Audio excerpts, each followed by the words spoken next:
Hello everyone, it's Jan. Today I wanted to demonstrate to you how you can improve your down dog and make it much more powerful. So if you've been practicing yoga for a while, you're not a pure beginner, and you feel like down dog is beginning to feel like a resting pose for you, that will happen over time. Once your shoulders are good and open, I'm going to give you a few tips here to amplify your down dog so that every time you do it, you're getting stronger in the arms, the shoulders, the core, and even the legs. All right, so come to your mat and just take that down dog position. So, your heels don't ever have to reach the mat, but if you feel good enough that you can move your chest back and get a long line from your tailbone down through your fingers, and this feels like a bit of a rest for you, then you're ready for this to kind of pump it up and make it a little bit more powerful. So let's just come to our breath here. And just to warm up, just pedal your feet out a little bit, pressing one heel and then the other heel. And you want to do this so that you can't see your heels, kind of like you're hiding them behind the calf. So you get a nice direct stretch to the backs of the legs all the way down through the Achilles. So if you were doing this, your outer edges of your feet would look pretty much parallel to the outer edges of your mat. And just start to spread your toes here, breathing, inhaling, and exhaling as you press one heel, and then the other. Inhaling as you switch, exhale. Taking your time and just moving your feet and your legs to the rhythm of your breath. Okay, so we're warmed up. So the first thing I want you to do is start to spread your fingers a little wider than you normally would. Try to spread them as far apart as you can.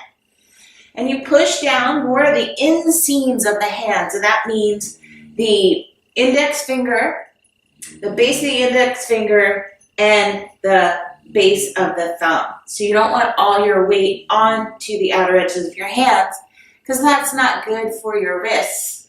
And also it'll help to activate the muscles of the hands and the arms by pressing more in the inseams of the hands, the index finger and the thumb.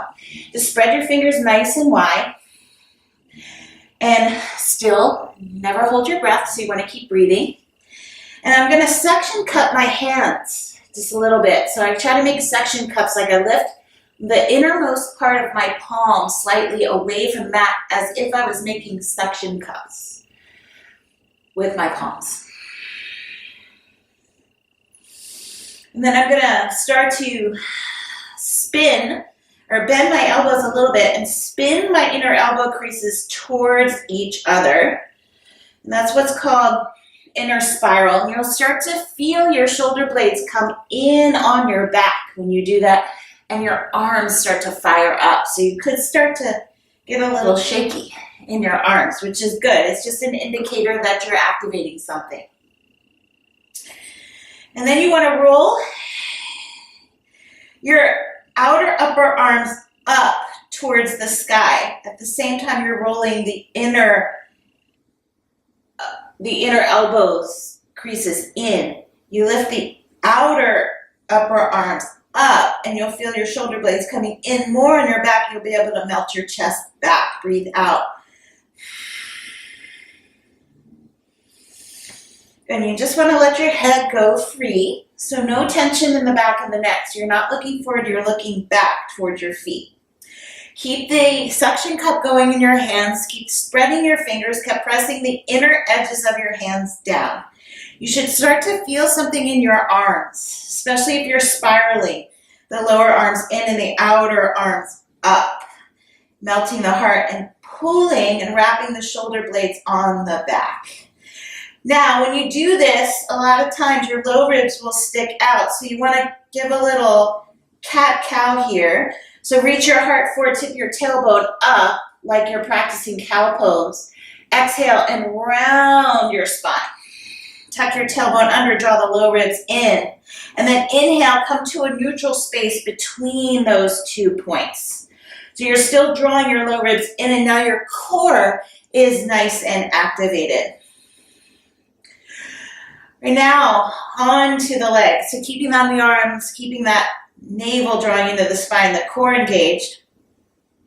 You want a little slight bend in the knees. This may seem counterintuitive, but this is going to help activate the legs. It's all part of it.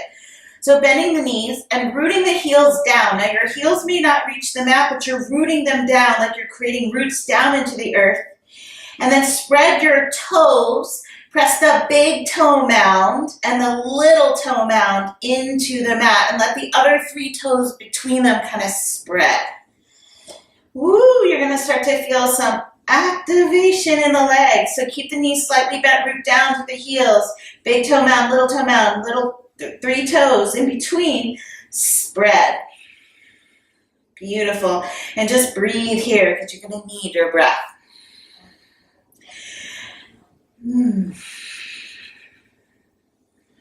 Beautiful.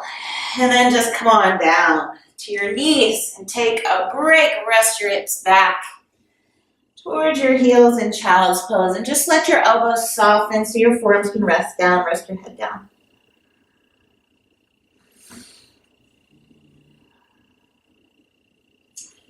All right, beautiful. So I hope those tips were helpful.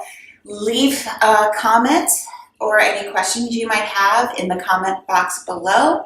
Don't forget to subscribe because I have a lot of great tips and videos coming up. Until next time, namaste.